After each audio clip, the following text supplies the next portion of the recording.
ভাই সেই ওয়েদার বাইরে, চল দুধ চা খেয়ে আসি। ভাই যে লোকটা গরুর দুধ বের করার আবিষ্কার করছে ও তখন গরুর সাথে কি করার ট্রাই করতেছিল?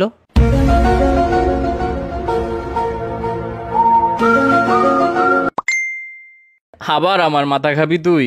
ভাই সবাই বের হ, মাসুদ মামার টঙে আয়। না ভাই ওইখানে অনেক মশা, ধুর। ভাই মশা আমাদের রক্ত খেয়ে তারপর ডিম পারে, তার মানে টেকনিক্যালি আমরা মশার বাপ। কি আমি মশার বাপ? ভাই ওরে একটু থাপড়া কেউ। আচ্ছা দোস্ত, ধর আমি নিজেকে নিজে থাপ্পড় দিয়ে অনেক ব্যথা পাইলাম, তার মানে কি আমি অনেক স্ট্রং নাকি অনেক উইক? তুই ভাই যাই হস না কেন অফ যা তো, ঘুমা গিয়া যা। ঘুমিয়ে স্বপ্ন দেখাটা মেনলি একটা ফ্রি মুভি দেখার মতো, যেটার অ্যাক্টর ডিরেক্টর সব আমি নিজেই। ভাই তোর মাথায় কি কোনো নর্মাল কথা আসে না কখনো? ওরে থেরাপিস্ট দেখাইতে হবে ভাই। ভাই ভেবে দেখছস, ব্রেন নিজের নামটা নিজেই ইনভেন্ট করছে, আবার নিজেই নিজেকে স্টাডি করে। মেবি আল্লাহ তোর ব্রেনটা বানানোর সময় একটু বেশি এফোর্ট দিয়ে দিছে ভাই। তোর না পরীক্ষা, পড়তে বস গিয়া প্র্যাকটিস কর যা।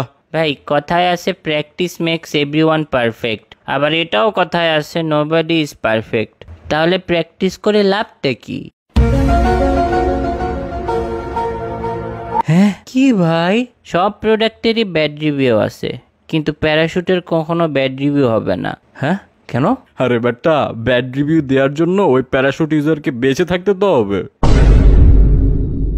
ভেবে দেখ, আয়না কিন্তু কখনো ভাঙে না, ওইটা 2 গুণ 3 গুণ করে আরো বাড়ে। আসলেই তো ভাই। আচ্ছা আমরা মাটিতে থেকে যেমন বাতাস এয়ার দেখতে পারি না, তেমন কি মাছরাও পানি দেখতে পারে না? ভাই কিছু কিছু জিনিস না ভাবাই ভালো। আমরা ভাবি চশমা পরা মানুষটা স্মার্ট হয়, সব কিছুতে পাস করে, কিন্তু বাস্তবে ওরা আই টেস্ট ফেল করেই চশমাটা পাইছে। এইটা ট্রু কথা লল। টেকনিক্যালি প্রতিটা রেস্টুরেন্ট ক্ষুধার্ত মানুষের জন্য একটা হসপিটাল, খাওয়া ছাড়া বাঁচবে না। দুইটাতেই টাকা লাগে রে ভাই। পৃথিবীতে মানুষই একমাত্র প্রাণী যে টাকার বিনিময়ে বেঁচে থাকে। আর পৃথিবীতে তুই একমাত্র মানুষ যার এগুলা মাথায় আসে।